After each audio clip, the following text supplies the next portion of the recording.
하나님의 말씀 사도행전 13장 51절에서부터 14장 7절까지의 말씀입니다.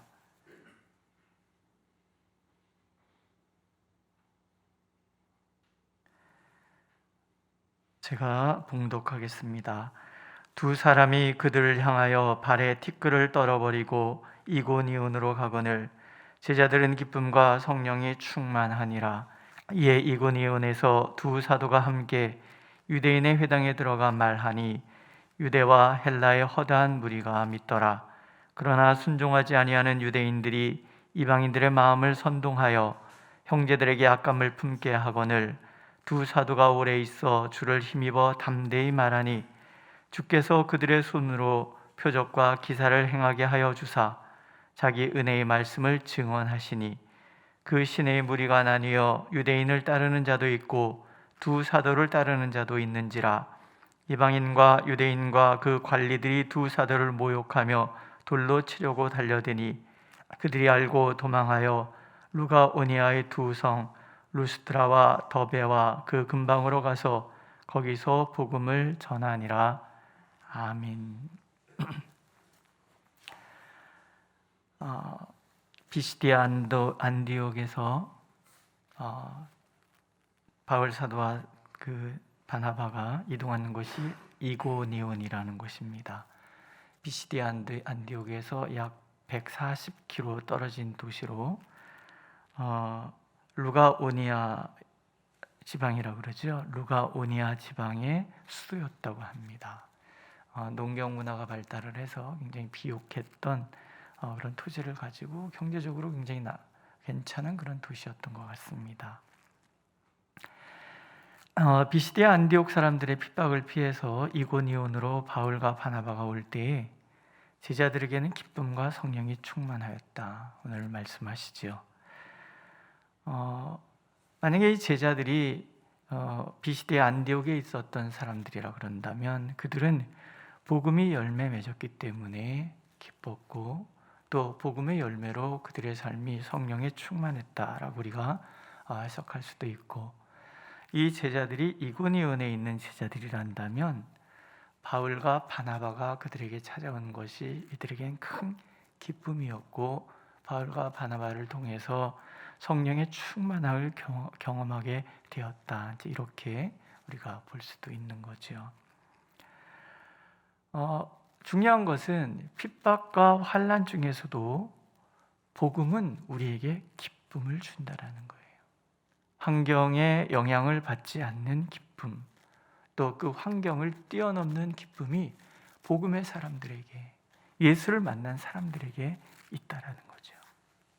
예수님께서 내 기쁨이 너희 안에 있어 너희 기쁨을 충만하게 하려 함이라 하시던 그 약속이 오늘 이 복음의 현장, 비시디아 안디옥이든 이고니온이든 바울 사도의 발이 닿는 곳곳마다 성령께서 역사해 주셔서 복음의 큰 기쁨과 또 그 충만함의 역사가 일어나게 되었다라는 거죠. 우리가 바울 사도의 이 사역을 가만히 들여다보면 하나님께서 그렇게 복음의 현장에 서 있는 이들에게 주시는 축복이 있습니다. 첫 번째 복은요, 때마다 시마다 지혜를 주신다라는 거예요. 바울 사도의 그 선교의 전략은 도시 전도임을 우리가 알 수 있습니다.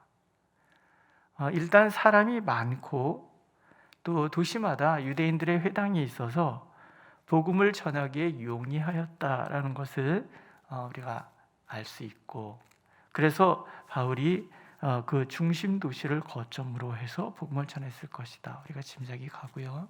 또한 중심 도시를 거점 삼으면 그 도시를 중심으로 해서 이제 그 근처의 모든 시골 구석구석까지 복음을 전할 수 있도록 그렇게 전략을 세웠다. 이제 이렇게 우리가 알 수가 있습니다.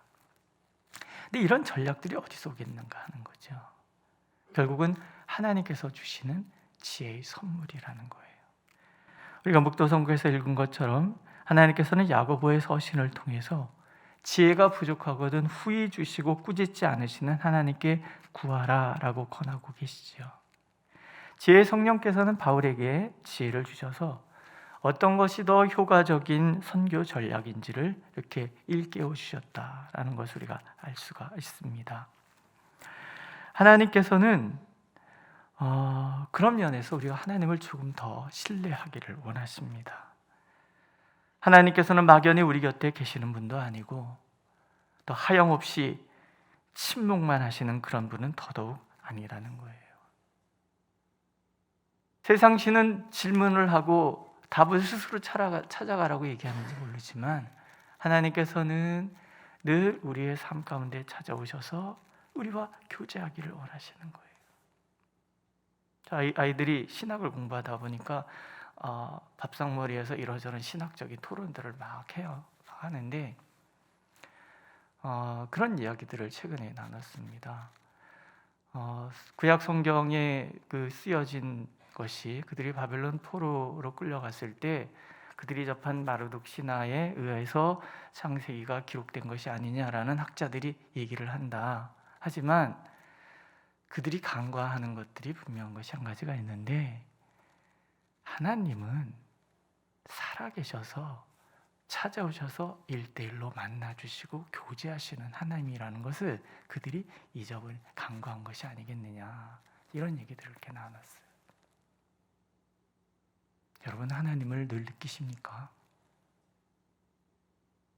막연하게 한숨하고 푸념의 대상인 그런 신이 아니라 오늘 제가 여러분들 이렇게 만나듯이 우리의 삶 가운데 찾아오셔서 나와 대화하기를 원하시는 하나님, 우리가 지혜를 구하면 지혜를 주시는 하나님, 사도는 그런 분이었다. 제가 요새 그리스도를 본받아라는 책을 이렇게 계속 이렇게 읽어가고 있거든요. 보면 토마스 아켄피스라는 사람도 기도의 사람이었거든요. 근데 이 사람은 늘 주님의 음성을 듣고 그분의 뜻에 반응하는 삶을 살았다. 주여 말씀하옵소서 제가 듣겠나이다.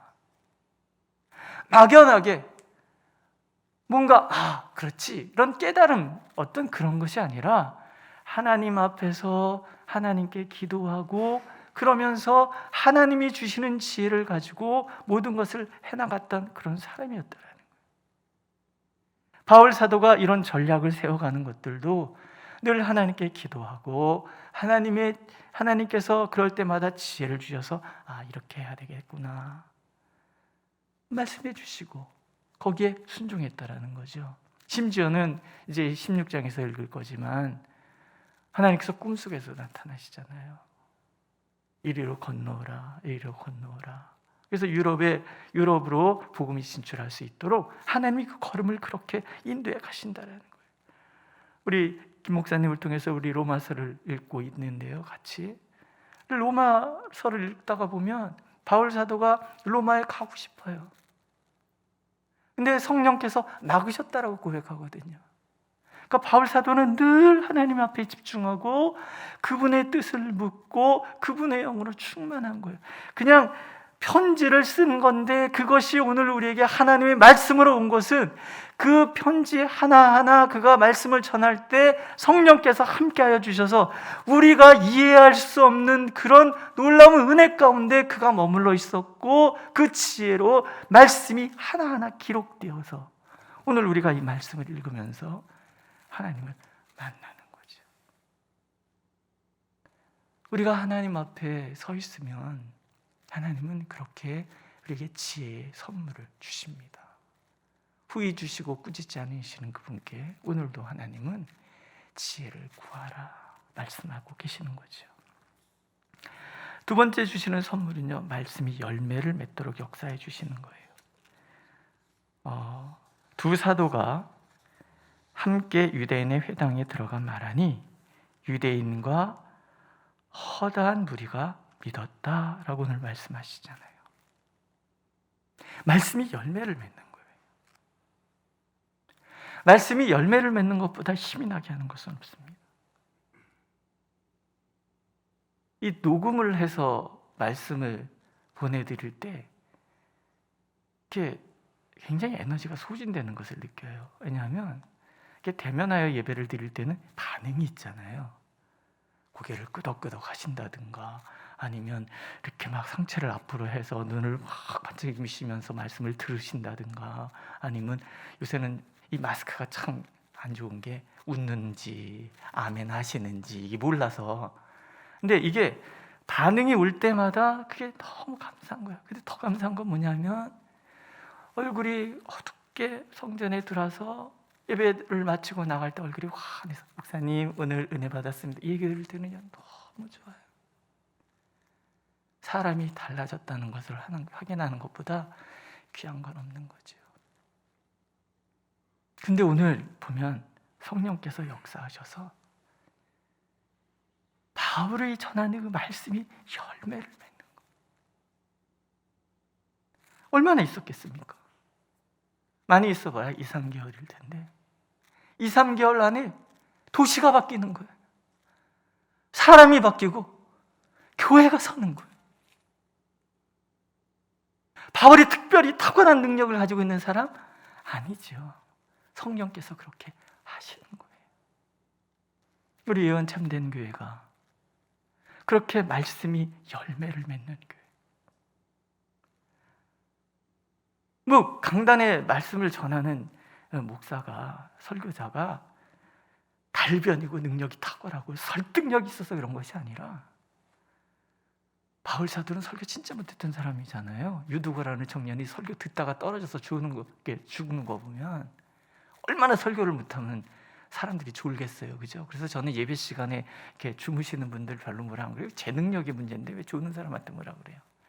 주님 전에 나와서 안식을 취하니 너무나 행복한 거죠, 그죠?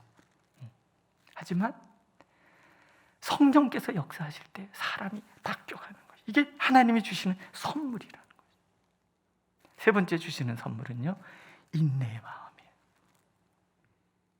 순종하지 않는 유대인들이 이방인의 마음을 선동해서 형제들에게 악감정을 품게 만듭니다. 참 이상한 것은요, 말씀을 거부하는 사람들은 반드시 주변 사람들에게 영향을 끼쳐서 악감정을 품게 만든다라는 거예요. 이상하죠? 은혜 받은 사람이 영향을 끼치는 것보다 말씀에 반감을 가진 사람들이 영향을 끼치는 게 훨씬 크다라는 거예요. 그럼 이런 핍박의 상황에 대처하는 방식은 두 가지죠. 하나는 인내하는 거예요. 사도들은 핍박에 굴하지 않습니다. 오늘 말씀에 보면 오래 있어 주를 힘입어 라고 말해요. 주님을 의지하는 거예요. 그랬더니 주님께서 견딜 수 있는 힘을 주시는 거예요. 어려움 닥치면 그만두고 싶은 게 우리 마음이잖아요. 그냥 피하고 싶을 때도 많고요. 옳은 것이라는 확신이 있든 없든 반대에 부딪히면 그냥 다 내려놓고 물러나고 싶은 것이 우리 마음. 그렇게 우리는 약한 사람들. 그런데 하나님께서 우리가 하나님이 원하시는 자리에 서기로 마음을 먹으면 하나님께서 힘을 주시는 거예요. 버틸 수 있는 힘, 견딜 수 있는 힘을 주시는 거예요. 이게 하나님의 선물인 거예요. 우리가 견딘다는 것은요, 하나님을 향한 신뢰잖아요. 반드시 선을 이루실 것이다. 또 하나님이 나와 함께 하신다라는 믿음이 있을 때 우리가 견딜 수 있는데, 그 믿음이 있을 때 동시에 또 하나님은 우리를 붙드셔서 견뎌낼 수 있도록, 핍박을 이겨낼 수 있도록 도와주신다는 거죠. 다만 도와주시는 것뿐만이 아니라 표적과 기사로 함께 하시잖아요. 오늘 말씀이 참 감사해요. 표적과 기사를 통하여 행하게 하사 자기 은혜의 말씀을 증언하셨다. 사도들이 견디고 있어요. 그러니까 이제는 예수께서 직접 그 은혜의 말씀에 대해서 증거를 보여주기 시작하는 거예요. 하나님이 직접 말씀의 증인이 되어주시는 거예요. 우리가 성경을 읽을 때 이것이 하나님의 말씀이라는 것을 어찌합니까? 성령께서 역사하셔서 이 말씀이 그대로 이루어지는 것을 경험하게 만드시는 거예요. 그런 체험이 한 번 있고 두 번 있고 세 번 있고 수가 늘어날수록 우리는 말씀을 점점 신뢰하게 되고 말씀, 주신 말씀에 따라서 오늘도 살아가리라 그렇게 다짐하는 거예요. 허공에 메아리 치는 그 메아리처럼 그냥 흩어져 버리는 말씀이라 그러면 누가 예수를 믿겠습니까? 오늘도 하나님께서는 이 말씀의 은혜의 말씀에 대해서 친히 표적과 기사를 통해서 하나님이 살아계시고 오늘도 우리와 함께 하신다는 것을 증언해 주신다. 구약에서는 엘리야나 다윗, 모세와 함께 하셨던 하나님이, 베드로와 빌립과 바울과 함께 하셨던 하나님이 오늘도 우리 가운데 오셔서 이 교회에 하나님의 말씀에 대한 표적과 기사를 통하여 우리로 하여금 하나님의 말씀이 참으로 살아계신 하나님의 말씀임을 깨닫도록 만들어 주실 거라는 거 믿으십니까? 우리는 그런 교회를 꿈꾸는 거예요. 말씀을 필사하면서 하나님을 만나고 내 마음에 이 꿈틀꿈틀 용서심 치는 그 기쁨과 감격으로 충만한 그런 교회. 우리의 신앙이 뜨뜻미지근한 그런 신앙이 아니라 말씀을 만나면 말씀에 대한 감격을 나누고 만나면 말씀을 증언하고 그렇게 날마다 변해가는 우리가 되는 것. 오늘 하나님은 우리에게 그 선물을 주시기를 원하십니다. 네, 마지막은요, 물러날 때를 알아서 피할 수 있도록 도와주시잖아요. 유대인들이 그 동네 지도자들을 선동을 해서 앞에서도 그랬는데 여기서도 막 돌로 치려고 하잖아요. 근데 알고 도망하였다. 모르고 있으면 안 되잖아요. 모르고 있으면 죽었겠죠. 알고 피할 길을 예비해 주시는 거예요.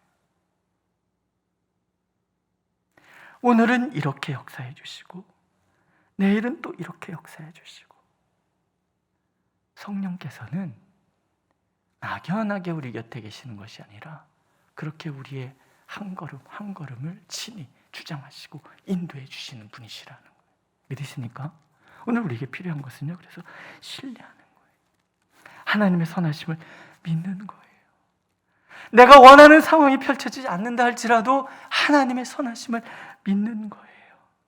그러면 하나님께서는 여전히 지혜를 주시고 힘을 주시고 표적과 기사를 통하여 말씀을 증명해 주시고 또 나아가 우리의 상황을 피할 수 있는 길도 열어주신다는 거예요.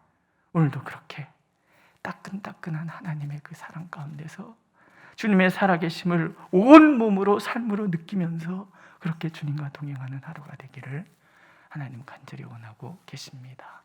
기도하겠습니다. 우리가 주님을 바라보고 견디면 친히 우리에게 오셔서 지혜 주시고 힘 주시고 표적과 기사를 통하여 말씀을 증언해 주시고 나아가 피할 길도 예비하시는 하나님이 우리의 하나님임을 막연히 그저 우리가 관념적으로 생각하는 하나님이 아니라 오늘도 그 사랑으로 함께 하시는 하나님이심을 오늘도 깨닫게 하시는 하나님께 감사를 드립니다. 주님이 그렇게 오늘 하루도 주님과 동행하며 제자들이 느꼈던 것처럼 그 기쁨과 충만함이 가득하도록 축복하여 주옵소서. 예수님의 이름으로 기도드렸습니다. 아멘. 하늘에 계신 우리 아버지, 아버지의 이름을 거룩하게 하시며 아버지의 나라가 오게 하시며 아버지의 뜻이 하늘에서와 같이 땅에서도 이루어지게 하소서. 오늘 우리에게 일용할 양식을 주시고 우리가 우리에게 잘못한 사람을 용서해 준 것 같이 우리 죄를 용서하여 주시고 우리를 시험에 빠지지 않게 하시고 악에서 구하소서. 나라와 권능과 영광이 영원히 아버지의 것입니다. 아멘.